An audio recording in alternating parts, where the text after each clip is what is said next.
Good morning, everyone. Thanks for joining this Wednesday, March 17th. Happy St. Patty's to all who observe. And congrats to those of you guys who found out that you matched on Monday. We're really excited for you going forward. And it's actually been really just refreshing and nice to see on social media kind of the uplifting of the challenging situation of people who may not have matched and just the reassurance that everything works out well. It's been really great to see some of the testimonials from current residents and attendings who didn't match the first time and everything ended up working out well. So regardless of your individual circumstance, just congrats on everyone on your hard work, and super excited to have you, join the field of medicine and be here this Wednesday. Um, I'm flying solo today because Zavin got called in on backup for a pretty busy service, so he won't be able to join. But I'm looking forward to hearing a case and working through it with two of you. And in the meantime, I was able to catch up on Monday's case that Gabrielle presented. And I see Gabrielle is on the call today.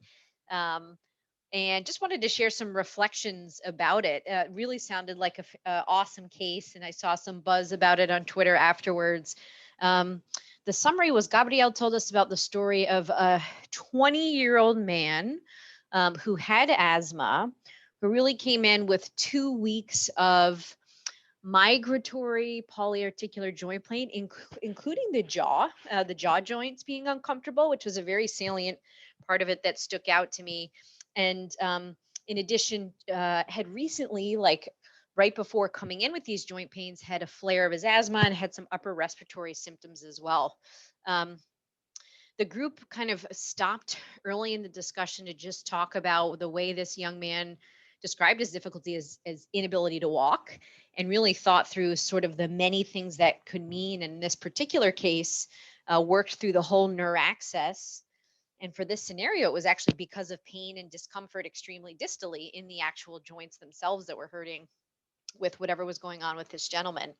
They then got into a really nice discussion of what can cause a migratory inflammation of the joints, working through infectious causes, autoimmune related ones, and tried to sort of layer on some of the other symptoms this young man was having. With the history of asthma and the recent flare, was really something that he was bothered with acutely, and then on exam had a rash with hives as well. So there was just a nice discussion of really how broad the both infectious and autoinflammatory factors could be going into this diagnosis. And before finding out what actually happened, had a really rich discussion of the value of negative tests, and sometimes how negative tests don't mean someone doesn't have anything. There was a good discussions, particularly of eosinophilic GPA, eGPA, how those can actually be ANCA negative and still be present. So really nice discussion when this gentleman's workup really started coming back negative. ANCA was negative, ANA was negative, blood cultures were negative, sort of standard bacterial workup was negative. Ultimately, he was found to have mycoplasma infection with associated arthritis related to that. And my sort of reflection after hearing the case was really to think about mycoplasma and sort of the illness script, both for the respiratory tract symptoms as well as some of the extrapulmonary manifestations that can happen that I reviewed a little bit. The respiratory complications really can be anything from as mild as a cold to bronchitis, to frank pneumonia, which we think about a lot in the inpatient setting, but is actually the least common of the respiratory manifestations, and can trigger asthma flares. So it's very typical for this young man with asthma to have a flare and to have upper respiratory symptoms with this infection. What's really interesting is the spectrum of extra respiratory tract manifestations of mycoplasma. And something I learned kind of reviewing this diagnosis is that hemolysis, and it's an IgM mediated autoimmune hemolysis that can happen with mycoplasma, is actually pretty common. One reference I read said 60% of cases of mycoplasma have hemolysis. However, it's usually completely subclinical or extremely, extremely mild, where it never comes up really as a primary problem that the patient has symptoms from. The joint and muscle aches are very common with mycoplasma, but frank arthritis is much more rare. And then more rarely, there can be pretty profound CNS manifestations, very, very rare, but possible, as encephalitis, meningitis, transverse myelitis, Guillain-Barré syndrome, and then cardiac inflammation as well, myocarditis, pericarditis being common manifestations. Finally, after hemolysis, probably one of the best well-known and most frequently seen complications is all the mucocutaneous manifestations that can happen with mycoplasma. This young man had hives, but it can cause erythema multiforme, Stevens-Johnson syndrome, and a mucositis rash syndrome that's distinct from SJS or erythema multiforme that can really be very, very scary and serious in terms of like the oral mucosal inflammation. So just want to thank Gabrielle for just an awesome case that took us through some beautiful discussion of working up polyarticular joint pains that are migratory, the value of sort of tests being negative versus positive, and then finally reminding us of a common infectious diagnosis, but with a more unusual presentation of sort of the outside the respiratory tract manifestations. It was really awesome. All right. So just excited to hear from two of you guys that are interested in joining for a case today. For those that may have signed on a little later, I'm flying solo today because Avin's busy on service and won't be able to make it. So excited to work through a case with you guys. Sherry, wonderful. Looking forward to having you on the discussion team, Sherry. Thanks for volunteering. And Gabrielle, I'm seeing your arthritis isn't present in about 1 in 100 cases. Fantastic. With an allergic phenomenon being part of it. Yes, I remember reading in some of the about the IgE mediation that can happen. Thanks for that reference. All right, looking for anyone else who'd like to join me and Sherry chatting through. And we always love a case from the audience. We can pull one from our backup files if needed, but we'll give you guys a couple more minutes to see if anyone wants to share a case they saw recently and then join in the discussion with us.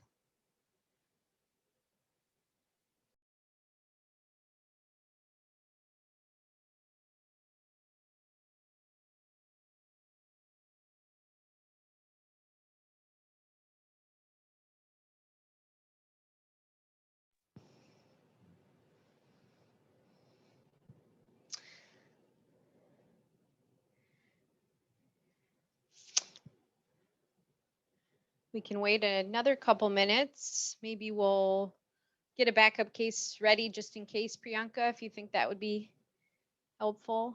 And look for one more person to step into the lukewarm seat, as Robbie always calls it.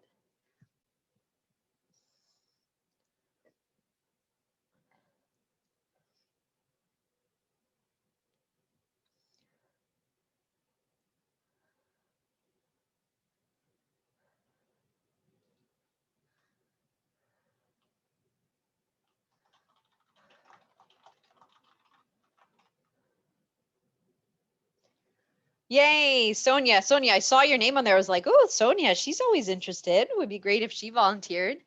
Would love to have you join. We've got a power team of all S names today.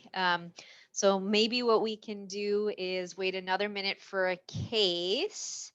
But in the meantime, Sherry, do you want to unmute yourself and say hi, where you're calling from, what you've been up to this week, and then we'll have Sonia do the same. Hello, everyone. My name is Sherry. I'm super excited to be here. I'm a fourth-year medical student going to internal medicine.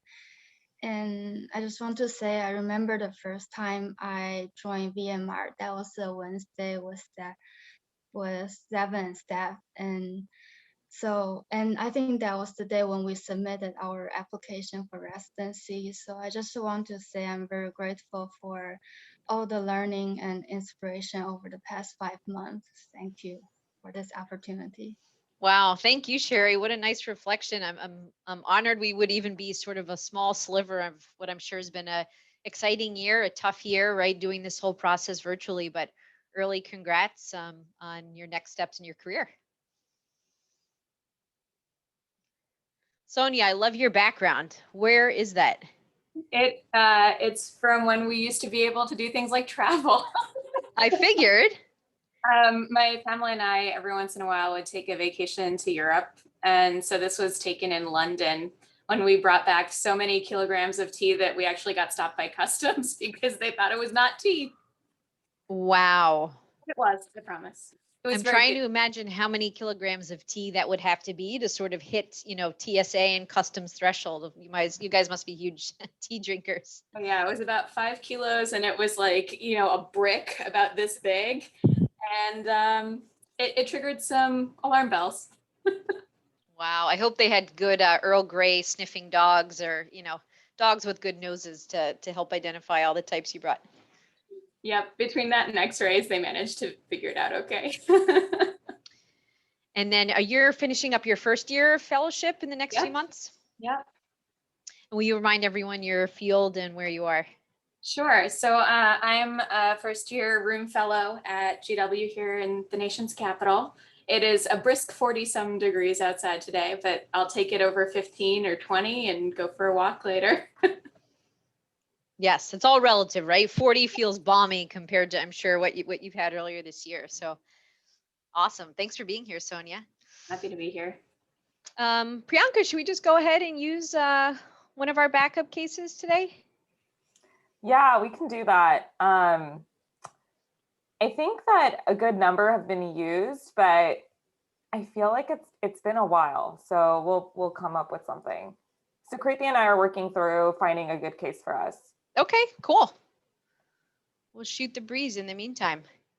Sherry, I'm curious, just your reflections on the whole process of residency interviews here in the US being virtual. What were the ups and downs of it? I think it was pretty surprising for me. I actually really liked the virtual interview in terms of the convenience. I don't really need to worry about the travel and got to meet people, so I enjoyed that. But I think I also missed the aspect of really meeting people in person and really get the vibes from the program. So I think there are definitely pros and cons, but I enjoy it. I think it's a good experience for me. I'm totally with you. I pleasantly surprised. I mean, I'm on sort of the other side of the interview experience as a member of the faculty in an internal medicine program. But I think people just did really well with it in terms of being flexible with technical issues that came up, really trying to put their best foot forward with both programs showing what they're about and applicants showing what they're about as best as possible as we can through this medium. But I think we're all so used to this now. Do you know what I mean? Like if it had happened and we didn't already have a good, 8 months of Zoom preparation with the pandemic, maybe it would have been a rockier transition. Certainly there's no substitute for getting to chat with people in person, but I think it'll be interesting over the next several years. I don't think virtual is going to vanish again. I think we'll very much see kind of a hybrid model. And it's so important, the savings and just the environmental impact actually that it had. Being very, positive for individuals and just I saw something in Twitter that I think probably some of you saw as well, just about the sheer reduction in carbon emissions from minimizing the travel and flights that happen. And yeah, it's hard when it puts people in debt to be able to do that. It really shouldn't be that way. So we'll see what happens in the future.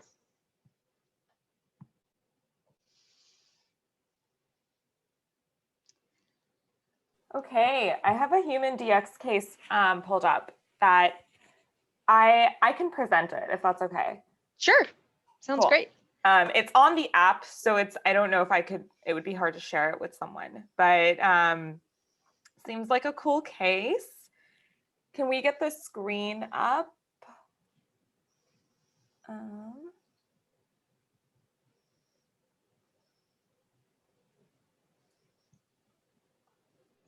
Awesome. So this is a case, the chief concern is a 62-year-old man with chest pain.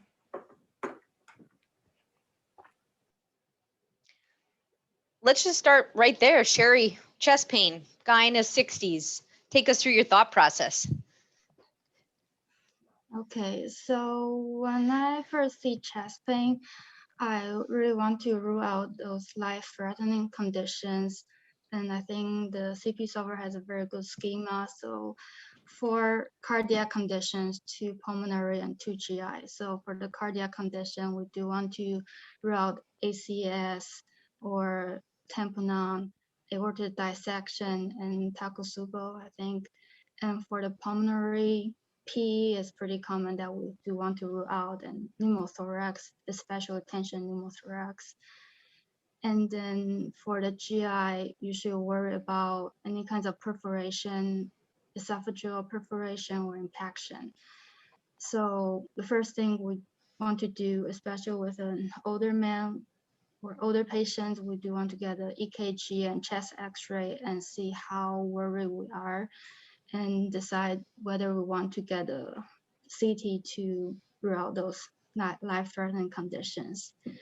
And if we rule out those conditions, then we have more time and we can use more of an anatomic approach to just think through, like from the skin for the MSK, any kinds of skeletal muscular or costal, like, or any other things, or like even like pneumonias or like pericarditis, those kind of things. I'm just throwing things out.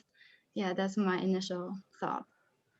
What a masterclass, Sherry, going through just some fantastic teaching of a schema that many of us are familiar with. It helps us really make sure we don't miss something life-threatening.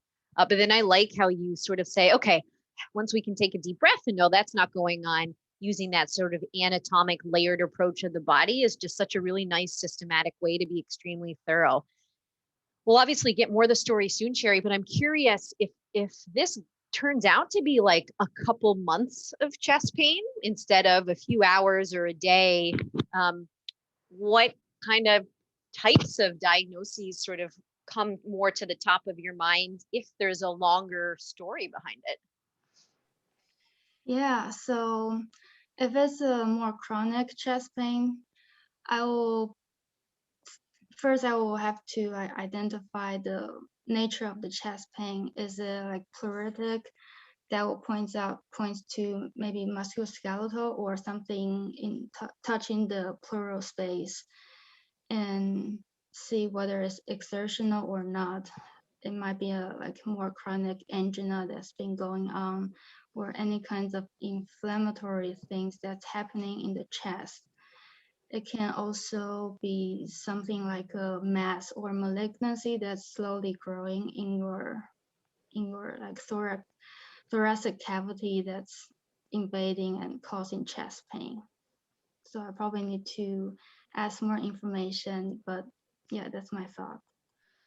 Beautiful. I absolutely love that. And I noticed, Sherry, you're working through kind of the main kind of organ-based cases or triggers for chest pain. But I think what you're doing very expertly is the diagnoses that happen very quickly because of something rupturing, like a thrombus or a bleb in the lung breaking open and causing a pneumothorax. Anything whose pathophysiology is very acute, right? You didn't list, and instead you really went through more sort of smoldering, chronic inflammatory or slowly growing causes that again happen in that same anatomic distribution as the acute 4+2+2. So I really like that you're kind of sticking to an anatomic approach still, and basically teaching us the pathophysiology of what causes the pain is really what's different and drives a longer time course versus a more acute or hyperacute one. Awesome. Thank you so much for kicking us off so strongly. Priyanka, give us a little more. Okay. So this patient had pleuritic chest pain and cough for 3 weeks. They were treated with levofloxacin after a chest x-ray showed an infiltrate without any improvement. They endorsed unintentional 30-pound weight loss over 6 months. They also endorsed multiple bouts of otitis media in the past year. And they endorsed right facial nerve palsy that occurred 4 months ago and improved slightly with the 5-day course of steroids. Very interesting. Sonia, what are your thoughts with some of these additional tidbits? I love how Sherry clued us into some of those chronic ideas of what could be going on, because 3 weeks to me of something that's coming on the background of 6 months of weight loss really speaks to some of those slower moving processes, something that's been brewing for a little while that we now have to consider. Where is the main focus? Is it something systemic? Is it something that started in one place and moved elsewhere? Or is it something that's affecting the whole body and we're starting to see those little signatures in different organ systems? So when I think of something that starts in one place and then goes outward, I think of a cancer or neoplasm, and we get a little bit of that red flag with 30 pounds of weight loss over 6 months. And so I always want to think about the things that can cause us to lose weight without meaning to. And to me, that really sparks a systemic process. But something that starts sort of throughout the whole body and is a whole body process that we're starting to see signatures in different places, we start to see little hints here and there in this patient's case. So we're starting to see some lung involvement. We have a chest x-ray with an infiltrate. We have pleuritic chest pain and cough. We're starting to see some facial involvement as well. So we have recurrent otitis and we have facial nerve palsies. That also speaks to either anatomically peripheral versus central lesion of the nervous system. And so now I'm starting to think that we may have even up to 3 different body systems involved on this background of a chronic process. And then I think that one thing that tends to help me is to sort of figure out what kinds of things can go systemically. And so we already talked about neoplasm. I think the one that I tend to anchor on a lot because I'm a room fellow is autoimmune and inflammatory. But also thinking about infections, and chronic infection being far more common than an autoimmune disease is still going with the base rate of something that has a multi-system presentation from an infectious standpoint. Would be important to figure out what risk factors this patient has in terms of location or work or travel or other risk factors for infection. And then I also sometimes will think about medications and drugs that can have more systemic side effects, although it would be sort of hard for me to imagine one medication that was started recently that would hit at least 3 different body systems. And then I think about endocrine manifestation. So endocrine's one of those systems that can hit pretty much anything. But I think for me, base rate of disease would make me really worry about infection and cancer. And then my own personal bias is to think about autoimmune inflammatory conditions because 62 is still in that age range where we could see some of those presentations. Wow, beautiful. Just so eloquently discussed, Sonia, and with just a great consideration of how to layer on, right, what seems to be a multi-system process here. Yeah, I'm curious, just in your experience so far this year,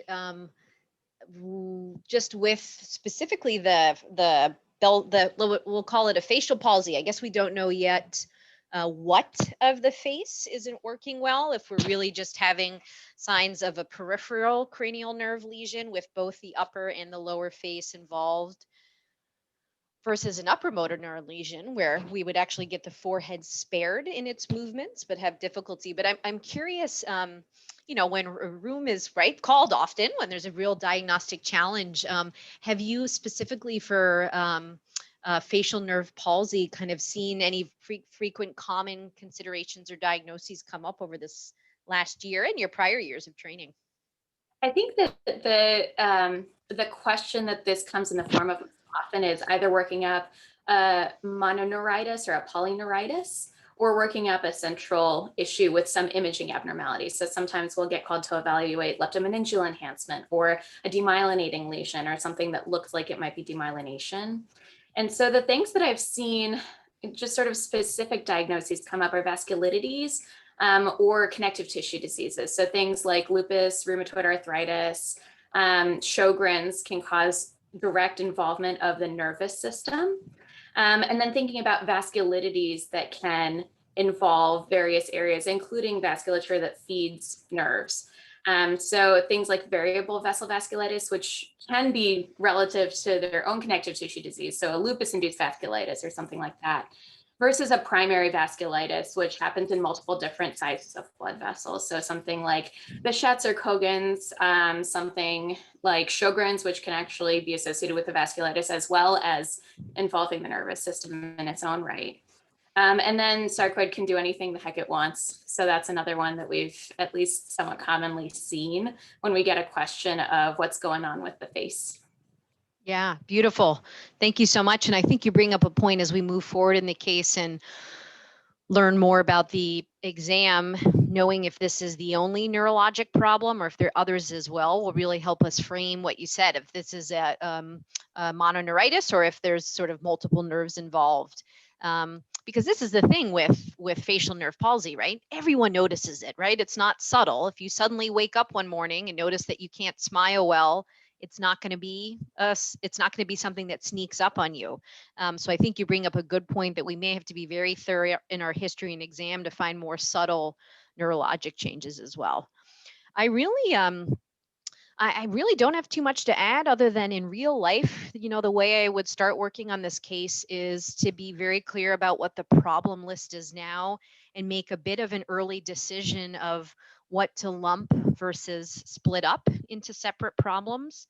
As Sherry took us through sort of the differential diagnosis for more subacute chest pain, and now that we know it's pleuritic with cough, really kind of worries me. And some of those inflammatory, both malignant and non-malignant etiologies is chronic infection as well. So I really move the weight loss in with that category. Now we might be reshuffling and the weight loss might become a separate issue unto itself, but problem one for me would be this subacute pleuritic chest pain cough with weight loss. And then for now, I would probably keep the recurrent otitis media and the right facial palsy separate, recognizing there could be some overlap. So kind of recurrent otitis media can actually locally involve the cranial nerve 7 nucleus and lead to a Bell's palsy, a lower motor neuron palsy of cranial nerve 7. So it's possible those are related if the otitis has always been on the right side also. But I think we need to think very carefully about what's sort of inflaming or bothering the ENT tract, just as you mentioned, Sonia, and then separately really build on that beautiful differential diagnosis you gave for facial palsy. And again, we'll have to be very careful knowing if it's upper versus lower motor neuron lesions, but the most common lower motor neuron causes for cranial nerve 7, besides idiopathic, which is a frustrating, but really the most common diagnosis or lack thereof that we get would be things like, as I mentioned, otitis media, although it has to be fairly significant, certainly related to diabetes, Lyme disease, HSV kind of infection and reactivation can cause it as well. I love that you brought sarcoid early into the discussion, Sonia. I think that'll be an important autoinflammatory condition to have in the background. And then certainly tumor or mass effect. And then we'll have to be very careful again with our exam if we're actually worried this is more of an upper motor neuron. That really starts opening up the differential diagnosis too, as you said, Sonia, masses, demyelinating disease, et cetera. Let's get a little more, Priyanka, and see where this takes us. So there's no significant past medical history or social history. So I can give you the physical exam now. So on physical exam, this patient was afebrile, heart rate was 89, blood pressure was 148/81, respiratory rate was 18, oxygen saturation was 94% on room air. This patient, let's see, so generally was appeared with a right facial droop. On palm exam, lungs were clear to auscultation. Cardiovascular exam had regular rate rhythm with no murmurs, revs, or gallops. They did an extremity exam and a joint exam, and they found bilateral MCP joint swelling with the right side being greater than the left. And they also looked at the skin and there was no skin rash.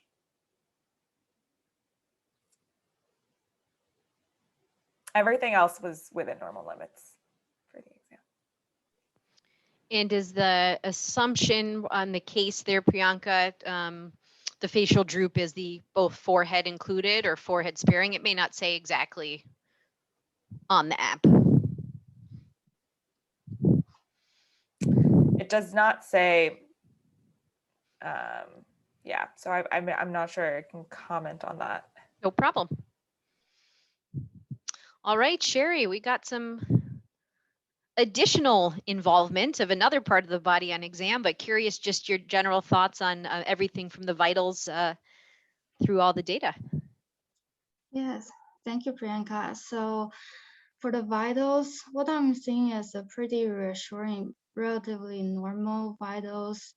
I was looking at the oxygen saturation, 94 is not absurdly abnormal, so that's reassuring, but that's not really super helpful in terms of helping me change my differential.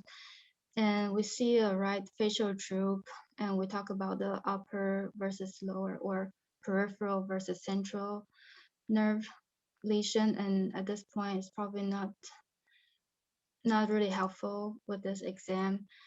And for the lung funding, it's pretty normal, clear to auscultation. I was thinking about if we can maybe have a focal findings like crackles or like a dullness, then that might point us to some focal problems in the lung, but we don't see that. And let's see.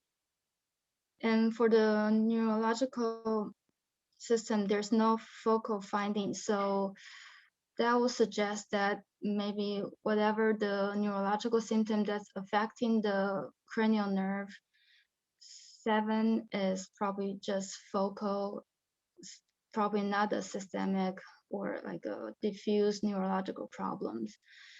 And the interesting finding is the bilateral MCP joint swelling.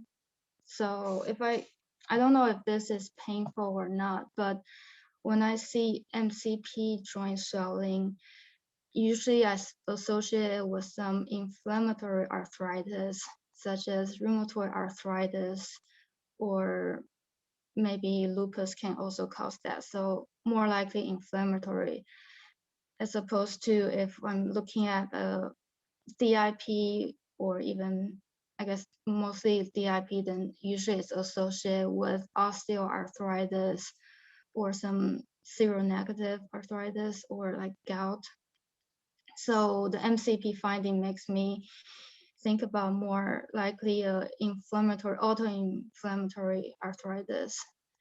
And I also think about maybe septic arthritis, but that's probably less likely given the patient doesn't have fever and with all the other symptoms doesn't sound very likely, but I will still keep that in mind. Yeah, so that's the only progress I can make.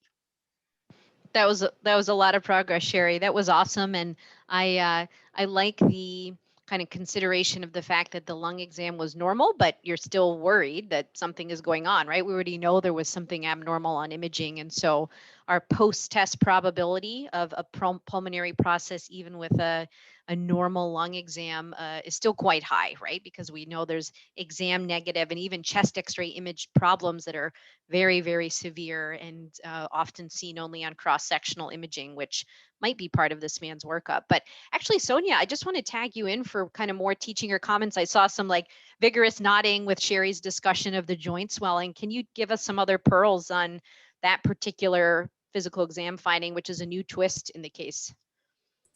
I love how Sherry thinks about which joints make you think of which diseases, because one of the first things that I think about when I hear joint pain and swelling is which joints are actually involved. So being able to localize it to the MCPs and or PIPs versus the DIPs, which have totally different disease manifestations, versus the first CMC, which is a commonly affected joint in osteoarthritis, and whether or not large joints are involved, like knees, shoulders, those can be a big hint as to the process that's going on. The less helpful thing about MCP joints is that they're a little bit less specific in terms of what could be causing a potential inflammatory arthritis. So certainly rheumatoid arthritis is like the textbook one that, you know, we have alarm bells go off for.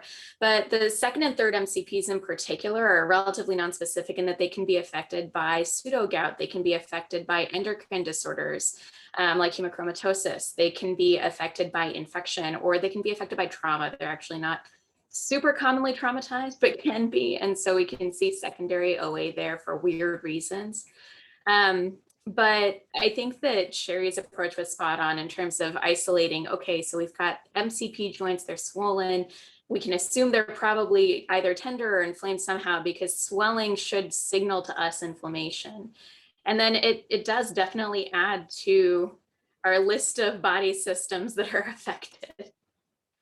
So I would absolutely agree with Sherry's comment that the MCPs and the PIPs, those bilateral hand joints, should make us worry about rheumatoid arthritis and other inflammatory arthritides, maybe somewhat less specifically. And then DIP involvement, wholeheartedly agree. Osteoarthritis, seronegative spondyloarthropathies, and then some weird one-off things that are probably not necessarily worth considering right away. Beautiful. Thank you, Sonia. So I think as we move forward into the diagnostics, you know, in our kind of chronic inflammatory categories that we often use when we're working up fever, it sounds like those are really the categories we're exploring in this case of potential autoinflammatory conditions. And you guys have just built a beautiful differential diagnosis that might tie all of these multi-system issues in so far. If I can reiterate, mentioned certainly connective tissue disease like lupus, but then rheumatoid arthritis, which of course can have pulmonary manifestations. Sarcoidosis perhaps is compelling because of the involvement, particularly of sort of in the H&T area as well.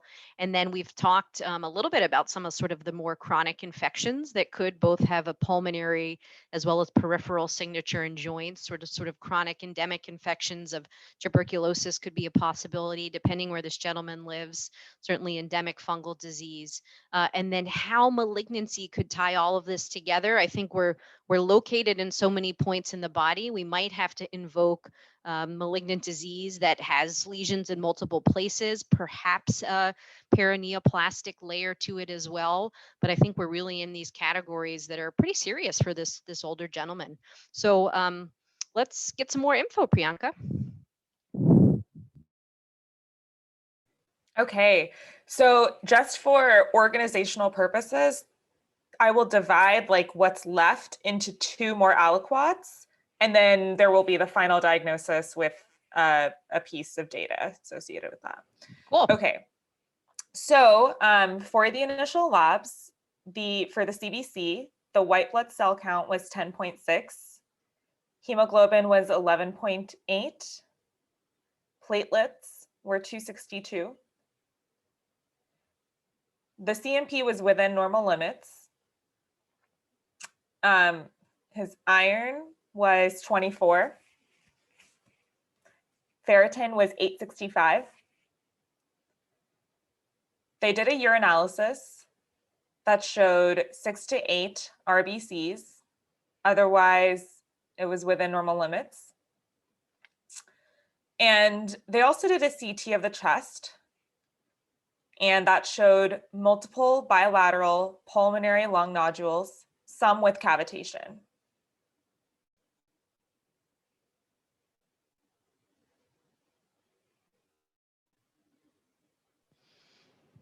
Thanks, Priyanka.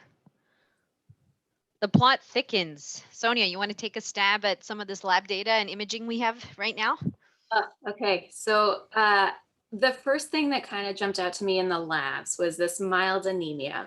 For a 62-year-old man, I wouldn't expect it to be as low as 11.8. Granted, it's not severe, but it sort of perks up my ears for where that could be coming from.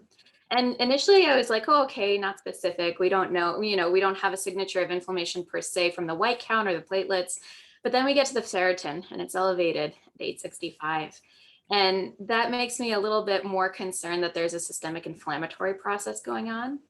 And when I see a UA with 6 to 8 red blood cells on top of this concern for inflammation, on top of pulmonary involvement, which was then confirmed on imaging, and on top of a potentially inflammatory arthritis, that sort of triggers my brain to think about pulmonary renal syndromes that could explain some of the other manifestations that this patient has.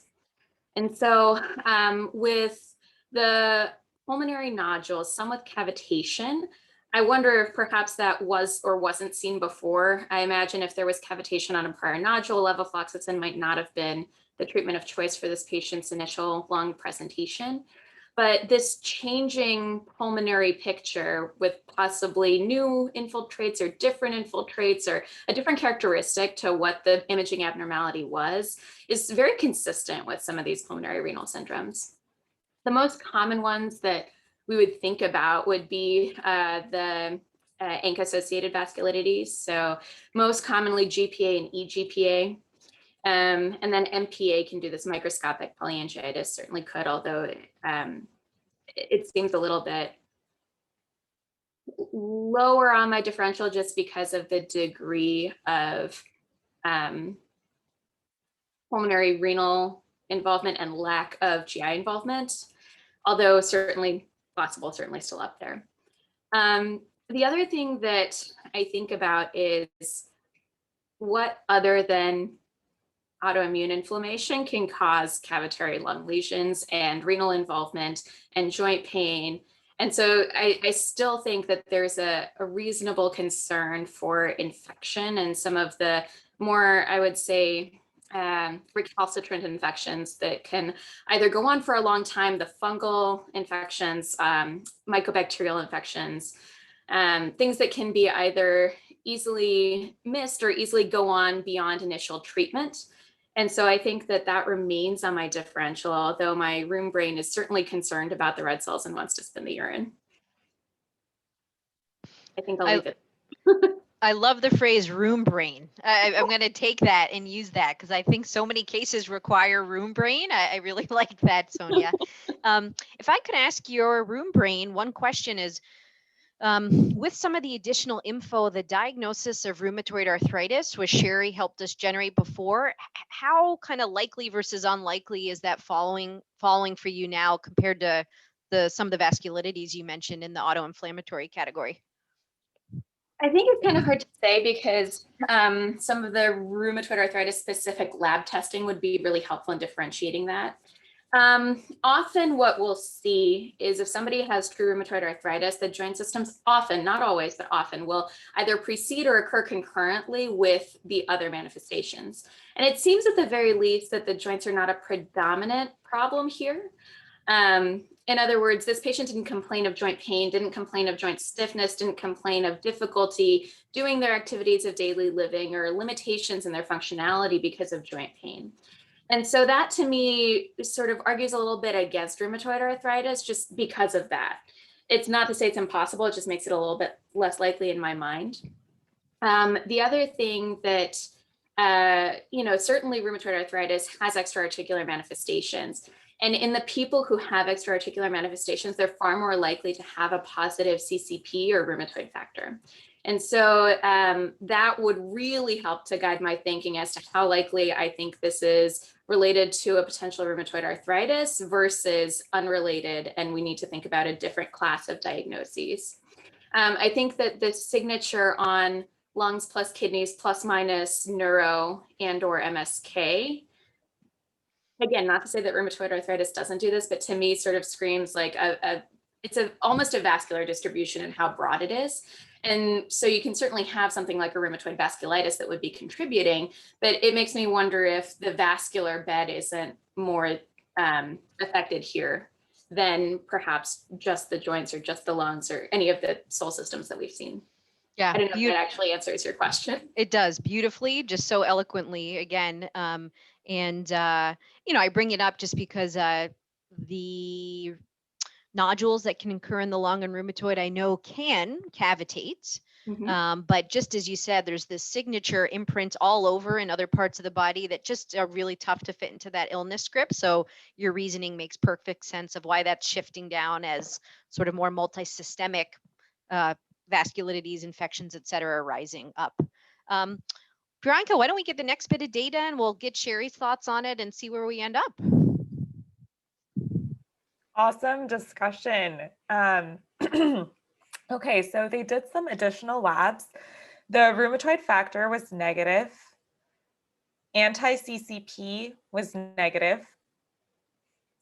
ANA was negative. Complement levels were within normal limits. C-ANCA was 1 to 40, and P-ANCA was less than 1 to 40.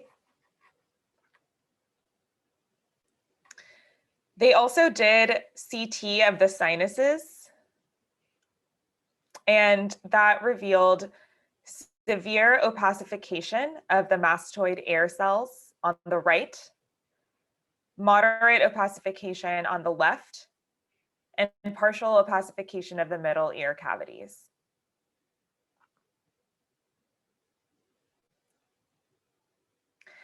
They also got some additional labs, and these were the anti-PR3 antibodies that were moderately to strongly positive,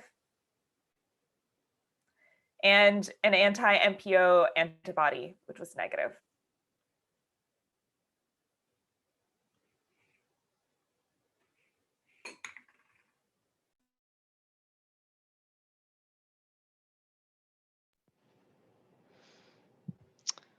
Thanks, Priyanka. So Sherry, we've got some additional both serologic eval as well as imaging. Do you want to take us through your thoughts hearing some of this? Yeah, thank you, Priyanka. That's really interesting. So first, we see the rheumatoid factor and the CCP, they're both negative. I believe rheumatoid factor has a pretty good sensitivity, so rheumatoid arthritis probably ruled out at this point, were very unlikely. And ANA is negative, so that makes lupus basically ruled out as well. And here we have both C-ANCA and P-ANCA with this titer. Actually, it's only C-ANCA.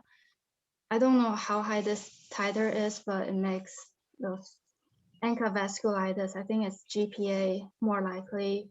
And with the CT finding of the sinusitis or sinus opacification, that really makes me worry about something like a GPA. Maybe eGPA, I don't remember, but I think GPA is mostly associated with the sinus lesions or manifestation. And with the PR3, I think that's C-ANCA as well, so that's GPA. So I think all those lab findings strongly support the diagnosis of GPA. However, I do need to look into the test characteristic of those findings to make sure. And at this point, I will still worry about infection and really want to rule out any kinds of infection before initiating any immunosuppressant medication. So I'll probably consult rheumatology and talk to Sonia. But at this point, I think the highest thing on my differential is GPA. Beautiful, Sherry. I like just the consideration of test characteristics, right? Being very critical, certainly in this case, but in general, when we get both positive and negative tests, I won't pretend to be the expert here. Sonia, do you want to kind of comment on some of that thinking Sherry showed? I don't know if I can pretend to be an expert either, but I love Sherry's thought process. I think you're absolutely spot on. So I think that in terms of test characteristics, the thing that I take away from a lot of it is that your best shot at having good serologic support for your suspected diagnosis of these ANCA-associated vasculitides is with GPA, granulomatosis with polyangiitis. It's more likely to have a positive ANCA. It's more likely to have a positive PR3 ANCA. And if that PR3 ANCA comes in association with a C-ANCA pattern on your immunofluorescence, those two together have a really good specificity. Although PR3 antibody on its own in isolation is not necessarily as specific. And same thing for the C ANCA on its own, not necessarily as specific. There are certain things that can give you a positive antibody without necessarily having the correlating pattern on your immunofluorescence. And what they do with that is they just look under a microscope and see what lights up. So is it around the nucleus or is it around the cytoplasm? And that's where the P and the C come from. So of the ANCA-associated vasculitides, GPA is going to be the one most likely to give you a seropositivity. In other words, to have an ANCA that's positive with it. 1 to 40 is not a crazy titer, but a positive titer nonetheless, and particularly in combination with the PR3 and the clinical features. Those are sort of our hallmarks of how we would want to establish a diagnosis. And I think if I were thinking about, well, what can I do to say this is for sure one thing, another, not another, I'd probably go for a piece of tissue. I think, Sherry, you're absolutely right in making sure that we don't have an underlying infection. And the one that we commonly worry about, particularly with these cavitating pulmonary lesions, is TB. If this is a patient who's got a severe manifestation and is going to need some high dose steroids for a long period of time, we want to make sure that there's either no evidence of latent TB or no concern for it, or that we're treating concomitantly if the risks of not giving immunosuppression are higher than the risks of giving immunosuppression and then reactivating an illness. So often we'll involve our ID colleague experts to help sort some of this out, particularly if the testing is either indeterminate or inconsistent or unhelpful, or we just don't really have a clear sense, yay or nay, on the latent TB question. Hepatitis obviously becomes important too. We just didn't have any signature of that from the labs. So if I was a betting person, I'd probably bet my money on granulomatosis with polyangiitis. And then to clinch that bet, I'd probably go for a piece of tissue. And then if we're thinking about what tissue to go for, often we'll go for a kidney biopsy. And what we'll see is a posse-immune necrotizing crescentic glomerulonephritis. So that's a whole lot of words to say that the kidneys get very sick with crescents and they develop rapidly. And these folks don't have many antibodies that will pop up on immunofluorescence. That's the posse-immune part. And the other thing that can be helpful if there either is very minimal renal disease or no renal disease whatsoever, and you're worried about a process that's limited elsewhere, is to try and get a piece of tissue from an affected organ. So maybe not a lung biopsy, maybe a lung biopsy depending on the presentation, maybe not a nerve biopsy, maybe a nerve biopsy depending on the presentation.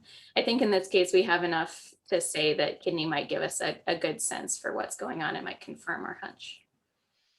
Beautiful, Sonia. I totally agree. I think that's where I would go with the next diagnostic. And I just want to emphasize, you actually took us through just a quick framework with a positive ANCA. Both of your thinking was, you know, is it an ANCA-associated vasculitis? But the two common things we need to be careful of is it not a drug-induced ANCA vasculitis, which we don't have a signature of here, and then a non-vasculitic disorder that can have an ANCA also, which you alluded to, Sonia, but we don't see autoimmune hepatitis. We don't see lupus here. We don't see signs of bacteremia or chronic infection. So just an important thing to emphasize that, like, yeah, I think we're in true ANCA vasculitis GPA territory, but the very important pause when you get these antibodies back is make sure you don't miss drug-induced and miss non-vasculitic, which I don't think we are in this case.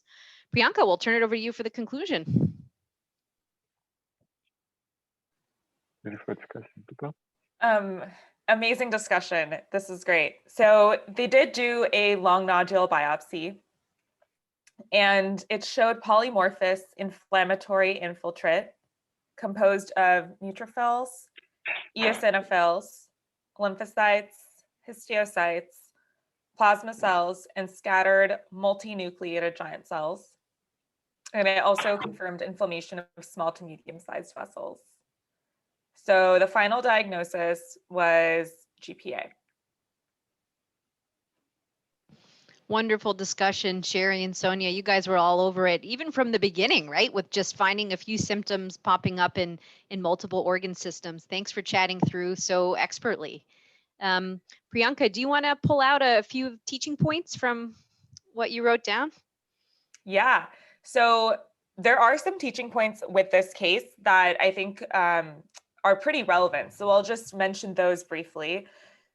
One is that what you just said is that GPA typically presents with multi-system involvement. And so about half of them have like constitutional symptoms, like weight loss, for example, 70 to 100% of patients have ear or sinus symptoms, 40 to 90% have lung symptoms, 40% have kidney involvement, and around 30% have peripheral nerve involvement. One of the other things that came up that I thought was really interesting was the diagnostic criteria for GPA. And so the diagnostic criteria, there is a special score that's been developed by the nomenclature of vasculitides. And this classification uses a scoring system, and you have to have a score of over 5. And so for some of the things on the scoring system include like nasal polyps, C ANCA or PR3 ANCA, lung cavitation, red or painful eyes. But one thing to note is that the C ANCA or PR3 ANCA gives you a score of 5, and you need a score of 5 or greater to meet the criteria for GPA. So this patient, with the positive C ANCA and PR3 ANCA already met that. And I know we were talking about like diagnostic criteria in the discussion. So I thought that was really interesting. Another thing to note for this patient was that they did receive prednisone when they had the otitis media or the right facial palsy, and it improved. And that was like a clue earlier on that perhaps this was an inflammatory process like GPA. And I think it did invoke that diagnosis early on. The treatment for GPA consists of an induction therapy of steroids and additional immunosuppression for 3 to 6 months. Up to 90% of patients achieve remission, and the 10-year survival rate is pretty high. Up to 80% survive like up to 10 years or more. Thanks, Priyanka. Really helpful to know. I wasn't familiar with that scoring system at all, and how that sort of backs up the illness script that really was built very well by the patient and put together by Sherry and Sonia. Thank you everyone for being here today. Thanks to the S team for helping out with the discussion. Just beautiful thinking and teaching points. Really appreciate you guys' input, and hope everyone has a great rest of the week. Happy match on Friday. Can't wait to hear from all of you. Have a great day. Bye.